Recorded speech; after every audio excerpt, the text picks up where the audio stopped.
Good morning sa ating lahat, mga peeps. Yan, papaliwanagan muna natin. Ito po ay mga mutya. Ito ay mutya na ito ay pitaka-pitaka. Talagang sagad ang swerte nito pag mayroon kang ganito, people. Totoo po yan. At ito naman ang mutya ng Lanzones. Bago ang lahat, maraming salamat sa pag-subscribe sa aking YouTube channel. Sa mga baguhan at mga nanonood, respect lang. Malay ninyo po, sa inyo pala makakatagpo kayo ng mga bato sa paligid. Yun pala ay may halaga. Hindi halaga sa pera, kundi may paggagamitan o mayroon siyang power. So, yan. Ito naman ang mutya ng ipo-ipo. Yan. Kasi mukha siyang ipo-ipo dito sa gilid. Pero ang kagandahan nito ay tiger eye din ang kulay niya. Ang kulay niya may pagka-orange, may pagka-brown, may pagka-dilaw, may pagka-itim. Oh, ang dami niyang karga.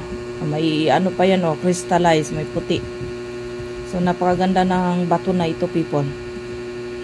Crystallized na rin to, tiger eye, at ipo-ipo, napakalakas po niyan sa panghatak ng swerte at protection. No? Ito naman, people, ay bato. Pero ito ay bayuko. Ngayon, mayroon akong bayuko na buto. Buto po ito, mga pips. No, bayuko na buto. Pampaswerte naman po ang taglay nito. Malakas din po sa swerte ito. Magbigay. Ito palang pitaka-pitaka, people. May taglay swerte at meron din itong may buhok. Sorry po. Tanggalin natin yung buhok. At mayroong taglay na taguliwas po ito sa bala. Protection. No?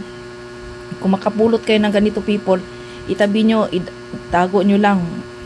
Ang akala lang natin, mga buto sila. Elay, mga kalikasan, mga people. Yan ang nagbibigay swerte, pang protection sa atin.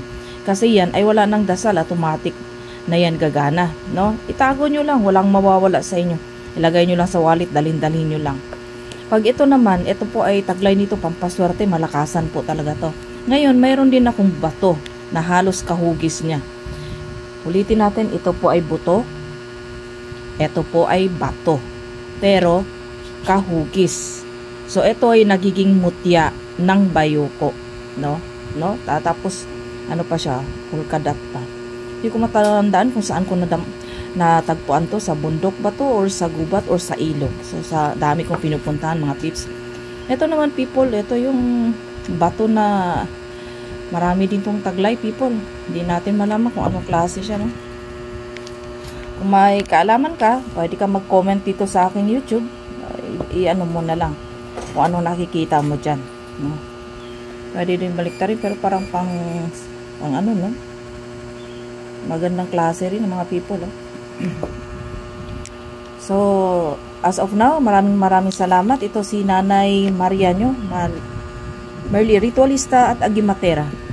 So, yan ang ate. Pag i-PPM nyo po ako sa Facebook account ko, people, ay Maria Gonza ang aking Facebook account. Maria Gonza Facebook account. So, maraming salamat. God bless.